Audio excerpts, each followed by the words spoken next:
தங்களுக்கே தேவை இருந்த போதும் கொடுக்க வேண்டும் என்று அல்லாஹ்வுடைய மார்க்கம் சொல்கிறது. முஃமின்கள் கொடுப்பார்கள் என்று சொல்கிறது.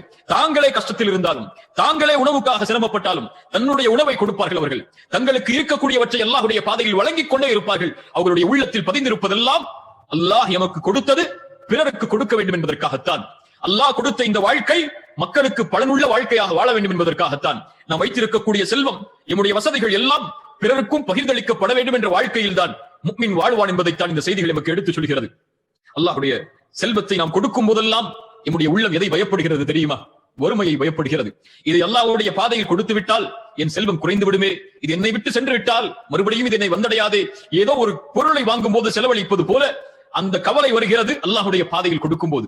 ஆனால் ரசூலுல்லாஹி ஸல்லல்லாஹு அலைஹி வஸல்லம் முஃமின்களுக்கு ஒரு வாக்கை சொன்னார்கள், மா நகஸத் ஸதகத்தும் மின் மால். அல்லாஹ்வுடைய பாதையில் சதகாவிற்காக கொடுக்கப்பட்ட செல்வம் ஒருபோதும் குறையாது. இது ரசூலுடைய வாக்கு.